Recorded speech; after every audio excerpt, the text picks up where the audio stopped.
Thank you very much for staying with us, everyone. The National Agency for Food and Drug Administration and Control, NAFDAC, has maintained its ban on the production and sale of sachet alcoholic drinks in Nigeria, a policy aimed at safeguarding public health and curbing alcohol abuse. As of December 2025, the Secretary of the Government of the Federation has put the Health Minister on the spot, demanding a full explanation on the planned December 31, 2025 ban on sachet and small pet bottle alcohols by NAFDAC. The SGF wants to know whether a government can really go ahead with this move, which critics argue could hit small businesses hard and spark public debate, even as officials insist it's about protecting Nigerians from cheap alcohol linked to addiction, accidents, and violence. The SGF insists the ministry must justify the ban with clear evidence and explain how affected stakeholders will be managed, raising tough questions about whether the policy fully thought through. Tonight, let's speak with someone who has been monitoring the situation, someone with better insight into how the situation has played out on both ends since our last conversation on this matter. Edward Omaga is the president of the Global Integrity Crusade Network. He joins me from our Abuja studio. Mr. Omaga, thank you very much for joining me tonight. Thank you very much. Good evening once again, and thanks for having me. Thank you. So the last we heard of this issue was in December. At that time, it looked very complicated, and I thought we were at a crossroad. If the Ministry of Health is saying, we must put an end to this alcoholic sale, we're using young Nigerians to this menace. People's internal organs are decimating every day. What's your first perspective on this issue?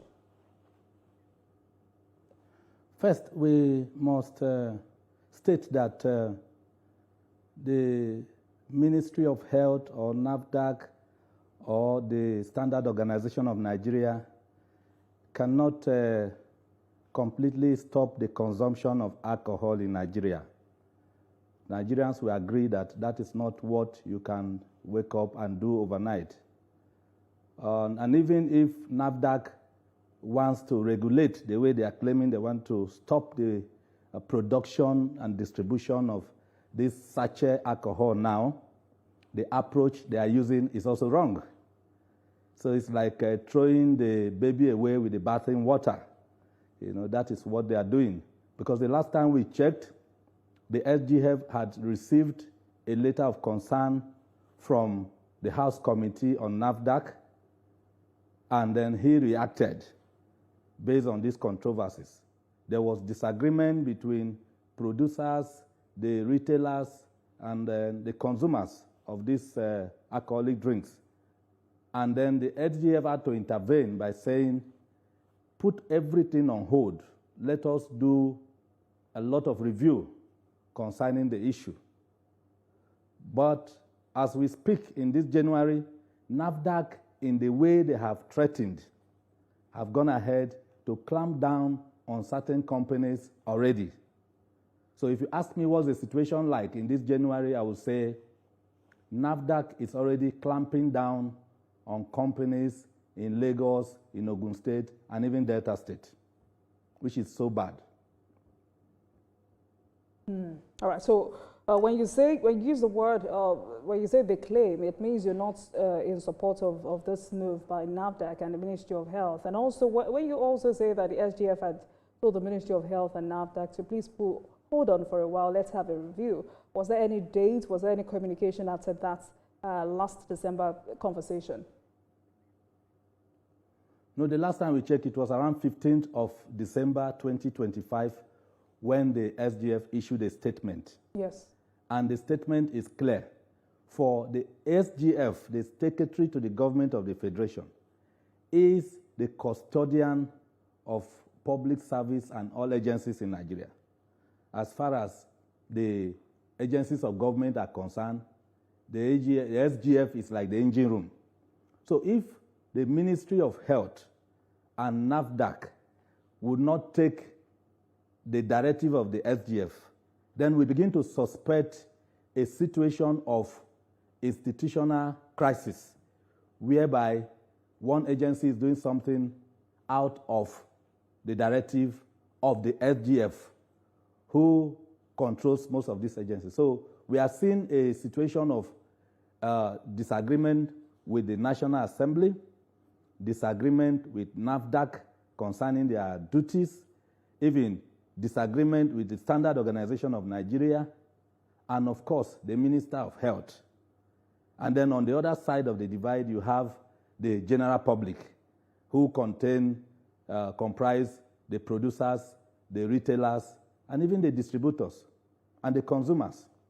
So it's a whole lot of institutional crises that had overheated the polity in recent times. And we are worried in the civil society circle because such crisis now coming up in January when the citizens are still trying to grapple with understanding the new tax laws. The tax laws are there. We are trying to decide how to go, what tax to pay, whether the tax laws were properly documented. These are all things that are in the public domain. But while Nigerians are still looking at that and see how they can also grapple with hunger in the land, we have NAFDAC here coming to say that they are going to ban every alcoholic drink that is in a sachet and is about or less than 200 millimeter. So it's a sachet thing. Our concern is, could it be that NAFDAC is disagreeing with directive of the Secretary to the Government of the Federation?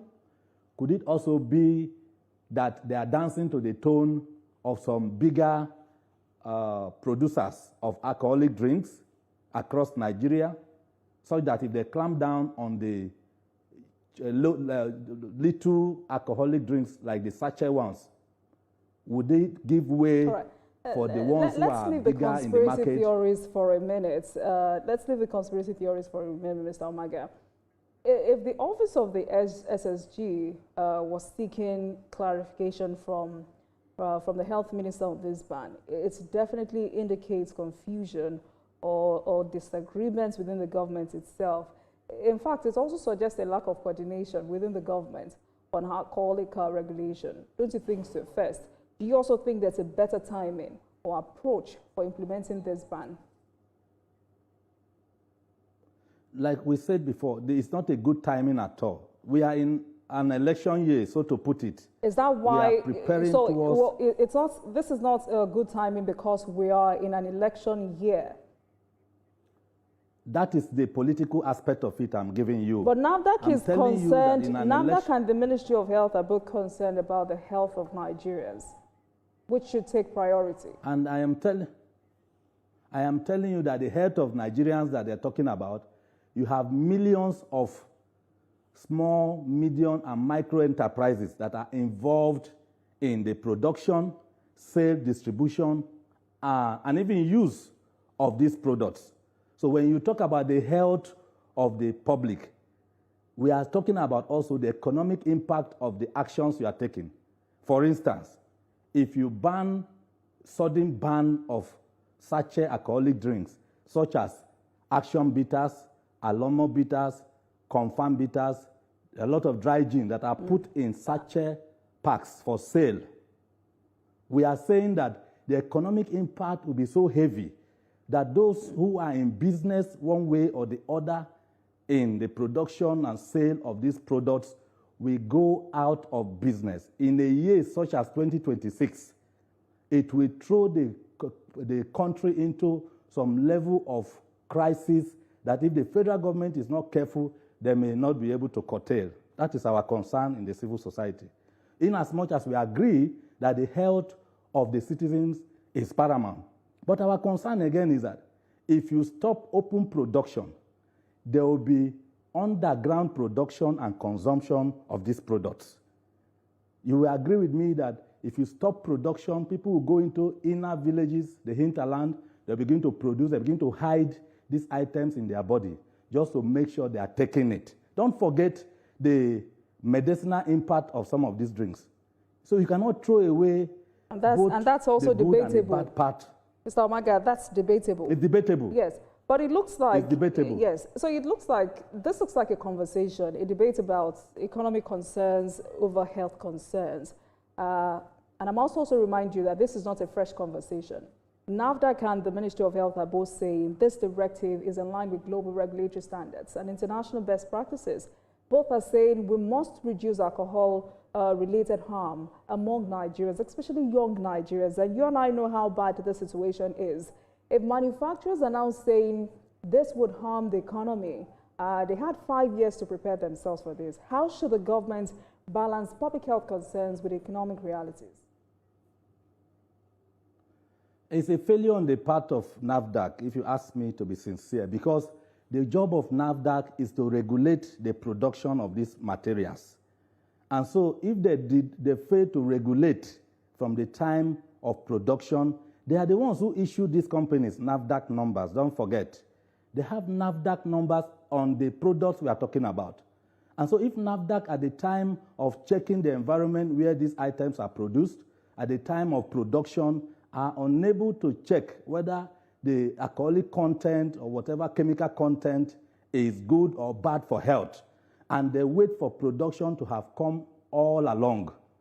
Are they telling us that among all the producers of the sachet alcoholic drinks in Nigeria, there are none that has complied with NAFDAC rules? There are none at all. And if there are some that have complied with NAFDAC rules, are you going to stop them from producing while you are stopping the ones you claim have not complied? So it's debatable. If you are supposed to do a check from the beginning to regulate the production, and you are now banning, total banning, because you feel that some have not met with health, whatever, I think it's completely wrong. By the way, that job they are doing now is the job of the Standard Organization of Nigeria. If NAFDAC has regulated the production, they should allow the Standard Organization of Nigeria to check whether the standard of the alcoholic drinks that are being sold to the public is good or not. That is the job of the Standard Organization of Nigeria in line with the Establishment Act. Okay. So we advocate that total ban is not going to work. It will cause a lot of protests across Nigeria, both from the consumers. Some civil societies will go to court. The producers, they will fight. And while they are doing all that, for instance, this is January, for goodness sake. This is January early in the year, for goodness sake. And we are in a situation, an economic situation where the average Nigerian is looking for where his next meal will come from. So we are not supposed to be bothered about sachet drinks or not. All right, so I may want to agree with you that NAFDAC has its own fault, but I also want to take you back to the SGF's intervention, which, according to many, suggested a disconnect between policy decisions and government oversight. For you, from what you know and from what you can tell us tonight, what does it say about interministerial coordination, and how might it affect the credibility of public health regulations as regards to this matter? Like I said before, the intergovernmental coordination is already poor. The NAFDAC and the Ministry of Health, what they are trying to do is to add salt and pepper to an injury that is already existing. If you look at the government of this day, the federal government of today, they are trying everything to put together what was not correct before. They are trying everything to ensure that loopholes are covered, that funds that are looted are recovered. They are trying to ensure that agencies of government are working in accordance with their mandates. That is what the government has been doing in the past couple of years, trying to restructure and all. But while we are doing that, for goodness sake, while will NAFDAC be in disagreement with the secretary to the government of the Federation, who issued a notice just on 15th of December saying, I have received complaints from National Assembly. In fact, in the National Assembly, the Senate is at variance in their decision with the House of Reps. While the Senate is saying, go ahead and ban, the House of Reps say, no, they have not complied with certain things. Let us review. It was the House of Representatives that wrote to the SGF saying, can you look at these issues? And the SGF quickly issued a statement saying, stay all actions. Don't do anything. Don't do anything until we call for a review and then we give the policy decision of this government. The SGF tells agencies what the policy decision of the government will be like for this year. And that is why I say, as at Monday yesterday, As we speak, Monday yesterday, NAFDAC sent their task force to Lagos, they sent to Ogun State, they sent to Asaba in Delta State to have clamped down and closed companies that are into production of these drinks. The question again is, is NAFDAC an entity outside Nigeria or they are an entity that is supposed to? Let me put you on hold because I need to tell our viewers that this conversation continues on our other platforms. But while you apportion all the blame on INEC, it's also important for us to address the core issue, which is that alcohol-related health issues are rising, yet the industry continues to expand. How then do we as a nation reconcile public health priorities with economic interest, especially in alcohol production and sales, since you have told me tonight that even consumers will protest? You said what? Did you get the question? I said, while you apportion all the blame on NAFDAC, it's also important for us to address the core issue, which is that alcohol-related health issues are rising, and yet the industry continues to expand. For you, how do we, as a nation, how do we reconcile public health priorities with economic interest, especially in alcohol production and sales? Because tonight you've told me that if this ban is implemented, even consumers will protest. Yes, ban is not correct. Regulation is better. Monitoring of what is going to the market is better. You cannot throw millions of Nigerians out of job. We are looking for employment. The young ones are looking for employment, and then you are throwing them out. We can count millions of Nigerians who are employed by the companies that produce this alcoholic drink. So why the companies are expanding? The market is expanding. We agree with that. You can checkmate company by company, set a standard, working together with the Ministry of Health, the Standard Organization of Nigeria, and all other agencies that are involved to check the production and the correctness of what they are using to produce. You cannot throw away the baby and the bathing water. You know, it's not correct. I want to take you up on other issues, but what's your final message to NAFDAC and the Ministry of Health? What my final message to NAFDAC and the Ministry of Health is that they should stop and desist forthwith. They should desist from further clamping down on companies producing these alcoholic drinks. The best approach is to wait for the review and the decision of the SGF. If they have a concern, they can go and have a meeting. Call for a meeting. All stakeholders, the producers, the sellers, all of them can come together. I understand that they have groups, producers and all the sellers. They have groups. They can come together. Trade unions, they can gather and look at the pros and cons of this issue and then see how they can regulate what they are producing. Because if they do not hearken to the directive of the Secretary to the Government of the Federation, I begin to wonder, maybe it is only the court of law that will put a restraining order against NAFDAC. And that one, I can assure you that the civil society is preparing already, as we speak, to go to court on this matter. We are going to court not because we want any personal interest protected. We're going to go to court because we are talking about the interest of majority of Nigerians who are involved in the value chain connected to alcoholic drinks, especially the ones that are in sachets, the little ones that they are producing. We are going to go to court. All right. And I'm sure consumers are watching you will be very happy that you're fighting on their behalf. All right, let's take up some other issues, some other national issues. And this is because I guess tonight Edward Omaga is a lawyer, president of Global Integrity Crusade Network. I want us to talk about corruption and impunity across Nigeria, which, stakeholders like yourself have often, cited as symptoms of declining ethical standards. If you also remember that the threat about corruption, the abuse of power for personal gain, which, many say involves bribery, embezzlement, favoritism, you look at lack of accountability across board, when individuals can act unethically or illegally without facing consequences in this country. As an anti-corruption crusader, how does Nigeria's value system influence governance and leadership?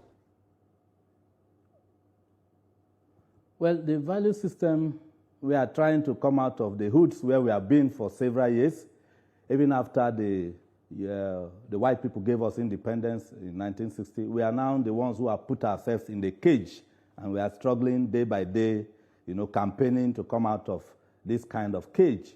I say this because in a country that is so blessed with human and natural resources, we are not supposed to suffer. We are not supposed to lack anything.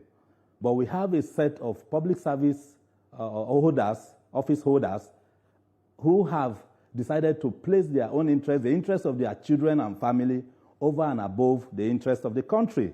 And so we have monitored since 2018 how the trajectory of corruption has been, and it's quite alarming.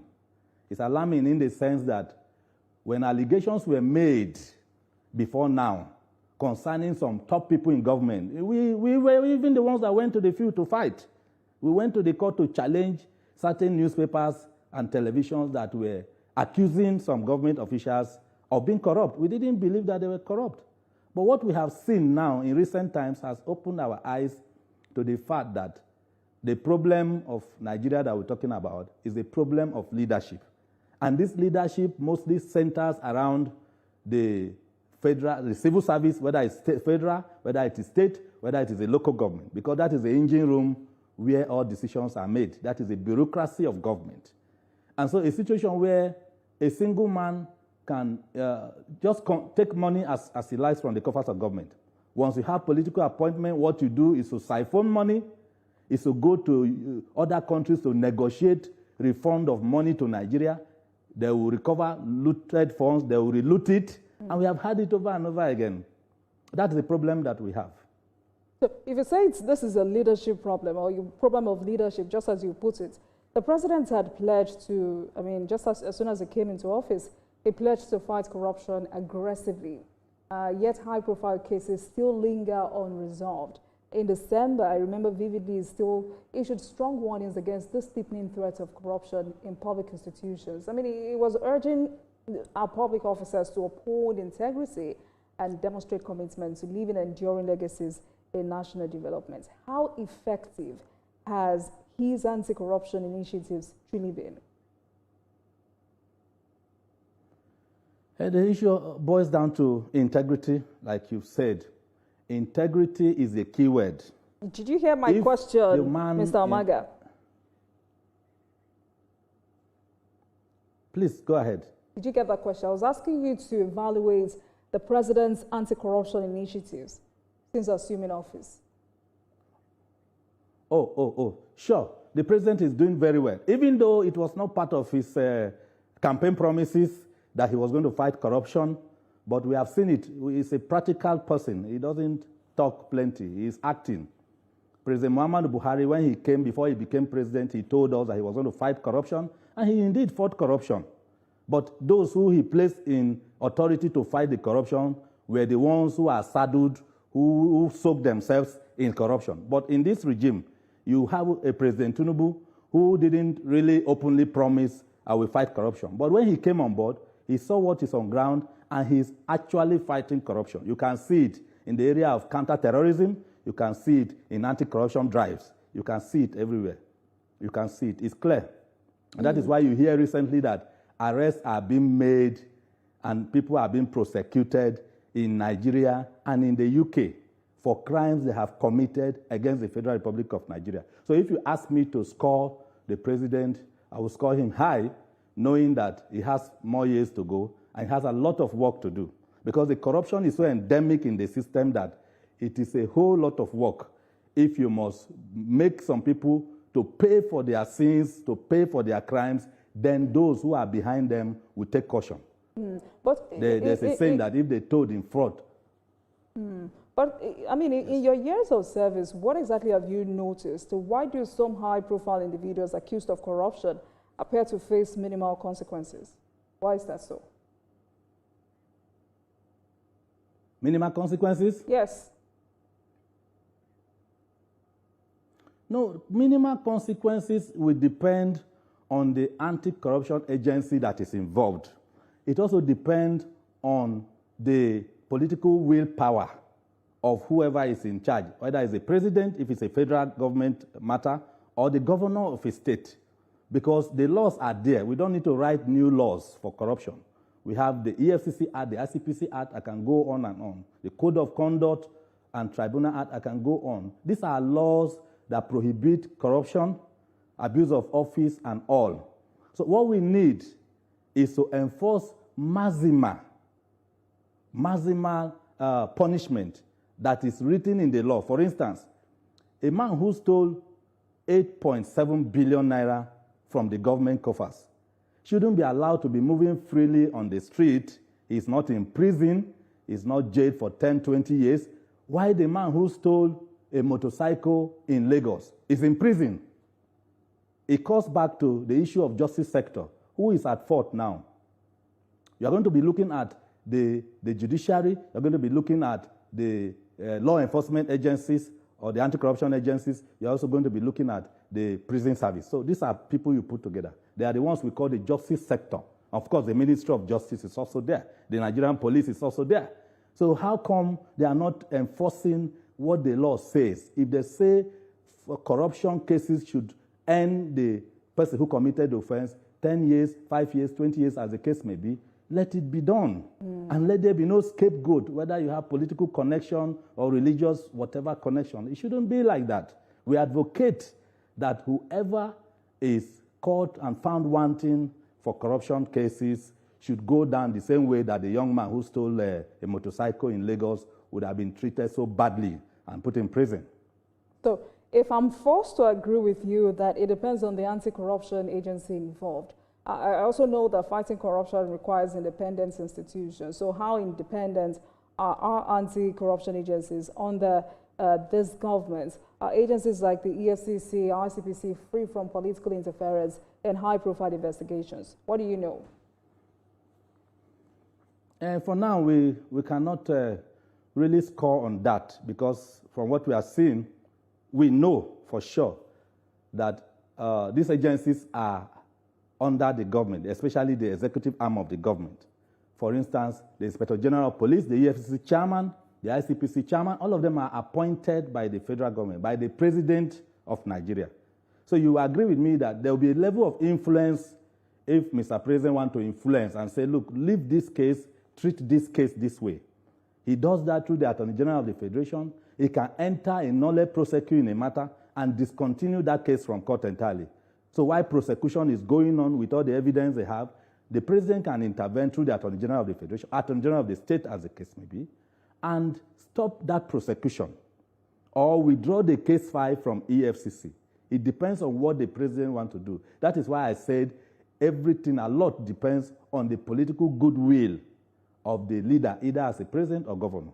Take, for instance, during the time of President Muhammadu Buhari, we realized that there was a panel that was set up, the Special Property Investigation Panel on Recovery of Public Properties, SPIP then. And it was set up and it took off like a tornado to go around clamping down on corrupt government officials. We have documents, we have seen things. But what happened? The former Attorney General of the Federation was very quick to clamp down on that same committee that was appointed by the president. It was stopped, it was cancelled, they terminated their work. In fact, they declared the chairman of that committee wanted. They arrested him and detained him for doing what? For stepping on toes of some politicians. The areas that they didn't want him to touch, he touched them. And they stopped him and they arrested. He became the one that was arrested and detained. It's a case that happened like the hunter becoming the hunted. So what I'm trying to say is the federal government, the state government can decide to fight corruption to a standstill. And they can also decide to let it go so that those who steal billions of naira are walking on the street while those who are committed little offenses are in prison. But I'm happy about what is going on this period because those who participated in that government, some of them are being arrested and tried now. We'll come to that in a moment. Yes, we'll come to that in a moment. But you just called this government high in its fight in its efforts at fighting corruption. But again, we cannot forget the fact that public trust in government's anti-corruption efforts has historically been low. How then does this government, this administration, how do you think this administration should convince Nigerians that this time is different? Yes, the way to convince Nigerians that they are going to be different is what they are doing now. And we urge them to do more. For instance, if you check the anti-corruption agencies, we go there a lot, we partner with them, and we know that most of the information and documents that they rely on to do their work, they come from the civil society organizations. They come from private investigators who go about sourcing for information everywhere. We receive this information and we pass them to the anti-corruption agencies that are relevant to a particular case. Okay? Now, if the government wants to improve on the fight against corruption and to make it more viable, you have to pass the whistleblowers policy into an act of the National Assembly. You make it an act. Right now it's a policy of 2016. What do I mean? Whistleblower is when you have information, you go and tell the anti-graft agency, or you go and tell the Ministry of Finance, depending on what you are reporting, or the Ministry of Justice, as the case may be. But up to now, as we speak, that bill is hanging. We don't even know where it is now in the National Assembly. Because I wanted to ask they refuse to pass it. But if you pass it, yes, I wanted to ask you how far the Minister of Justice, Lateef Fagbemi, had gone on that, because this was something he talked about early last year. He talked about the passage of the whistleblower policy. We don't know where the bill is right now, but it's easy for them to pass the budget and keep signing. We need to pass it because if I know that I'm going to report a corruption case and I'll be paid some percentage of what I am reporting, people will go all out in Nigeria to bring this thing to the fore, and it will help the government. Whenever we go to EFCC, they ask us, how do we get information? And we say, we are working.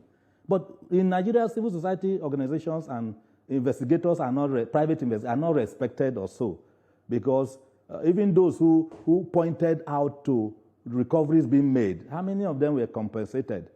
And so a man or woman who knows that I won't be compensated if I reveal this information to the government, will go ahead either to neglect the information or to just avoid it. So when you say civil society organizations are not respected in Nigeria, what's responsible for that? Would you say this is because some politicians believe that some of these organizations are politically affiliated? Well, some are politically affiliated, some buy and sell information, while there are genuine ones who are all out to do the work with government. There is no government in the whole world, go to America, go to Europe, that works successfully without collaboration with the civil society. Go and check. And how do I mean collaboration? Collaboration. So they are not respected, probably because the way some of them carry themselves, the way they go about their work, some of them lack integrity. Today they are supporting this person, the next day they are supporting another person, or they have information that they should give to the government agency. They go and sell the information, get money, buy more cars. You know, those ones are not the ones I'm talking about. I'm talking about those who are courageous, those who are intelligent, those who have integrity, who can go all out to get information and help the anti-graft agencies to recover loot. As we speak, there are government loot, monies, properties that are littered outside the shores of this country that the government has not even been able to reach. And when the former Attorney General was in office, we used to go there, we talk to them. Don't worry, we'll get back to you, feed this fund and get back. The next thing you hear is on television, the man has been arrested, properties recovered. But they will not ask for the person who brought this information, who endangered his life or her life, to go about to search for this. That's why I advocate that the whistleblower policy has to quickly be passed into an act of the National Assembly so that people can really, really work with confidence. Again, that policy, that act will protect the whistleblower. It's not about the compensation aspect of it. Yes. I'm talking about the protection aspect of it.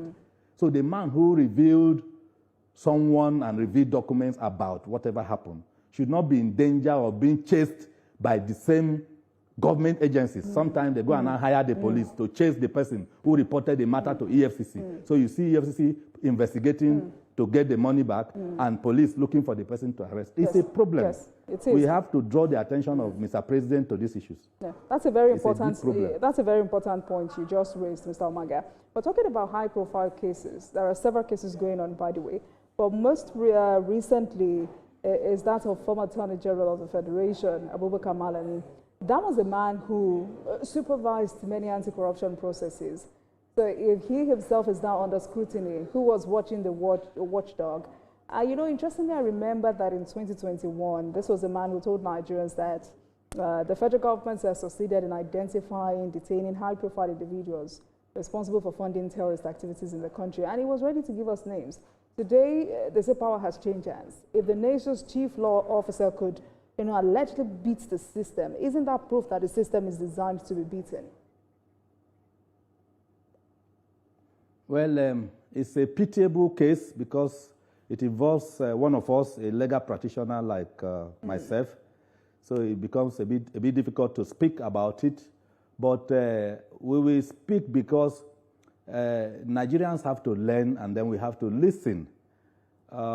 Years ago, he was the one who was Attorney General of the Federation.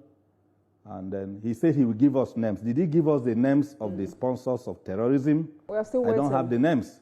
But he said it. He said, I will give. Was he giving? No. That's why I said we are still waiting.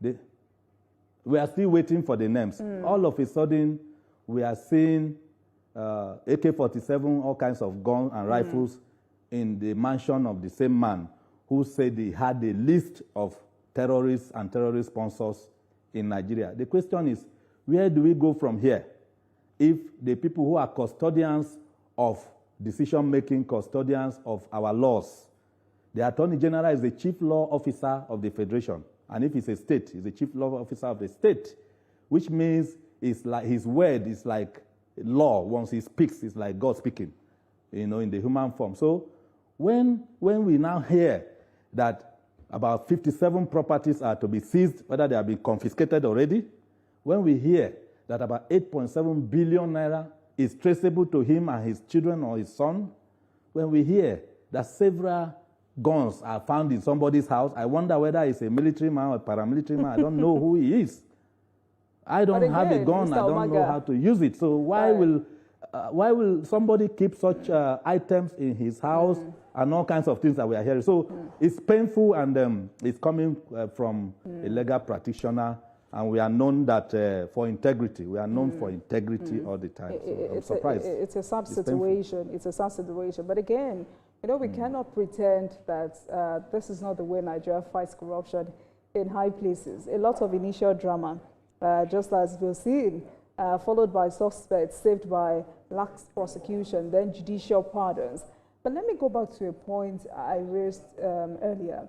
If a former Attorney General of the Federation, the nation's chief law officer, could allegedly amass questionable assets while in office, which institution failed first? Is it the Ministry of Justice? Is it the Code of Conduct Bureau or the EFCC? Anyway, there are many of them, like you said it, all of them have failed, if you ask me, in checkmating, because they cannot tell us that what they are bringing out now, the information they are bringing out, they cannot tell us that they didn't know the information before now. The same EFCC, the same DSS, the same Code of Conduct, the same NFIU, I can go on. These are anti-corruption agencies. And their duty is to checkmate. As I am speaking, as you are speaking, for your information, they can tell you your account balance and what you bought this evening with your money. They can send you the screenshot of your account balance, meaning they have access to your BVN at any time, especially with a court order, if there is a need to check your account. The question again is, why were they not monitoring the accounts of these high-profile people who were in government? When you know that they are VIPs, they are supposed to be monitored. It was in the same Buhari regime that he went to clamp down on justices of the Federation, Federal High Court all over the country, to check their account, check their whatever wardrobe, and brought out dollars. But because he was in government with his ministers and all of them, you notice that they were not touched. And I go back to the issue of political will. If you have the political will to deal with issues, it shouldn't matter whether the person who has committed an offense is your minister, is your governor, your whoever is. You should go after the person. So what happened was a case of them being shielded under the umbrella of their government then. And here we are, where the chicken has come home to roost. But, we also continue to ask, if institutions were working, wouldn't asset declarations have raised red flags long before now? But, corruption at this scale already happens in isolation. Who else should Nigerians be asking questions about? Well, corruption don't happen in isolation. Yes. Like I said, the banks are involved. The embassies, people travel every day from the embassy to go and launder money. We have embassies here, we have abroad, all over the world. And we had then situations where monies that were supposed to be returned to the government coffers, those who feared the Buhari government came and were looking for ways to return money. And one of the things they did was to go to the offices to return money. One, if you are afraid of EFCC, you go to the Minister of Justice. If you don't want to go to the Minister of Justice, you go to the Minister of Finance. I can tell you that for free because we have followed up. Then some people who went to the Minister of Justice to say, I want to drop money. I have taken so amount of money. I am afraid of the sheriff that is in town. I want to submit my money back to government. We had situations where it was revealed or it was rumored that either the Minister of Justice or the Minister of Finance will go abroad with this same person who is returning money. They'll go and share the money, take one part, I take one part, we have finished. You go. I report a little one to Mr. President. All right. And then that is what you see. That is what they use to buy properties all over the world. So that will lead me to my next question. If not, how can somebody be in Nigeria and have properties? Absolutely. So that will lead me to my next question before I let you go tonight, Mr. Umaga. There is a new Director of Public Prosecution in the Ministry of Justice, Rotimi Oyedepo. What are your expectations of him? The last we know, he replaces Abubakar Babadoko. There's been a lot of commendations, and just like every other newly appointee, he has made several promises. He has pledged to strengthen public prosecutions in the country. But how independent can the new DPP realistically be within a ministry that answers to the Attorney General and the executive also? Okay. The person of Rotimi Oyedepo, SAN, the much I know about him is that he's a man of integrity.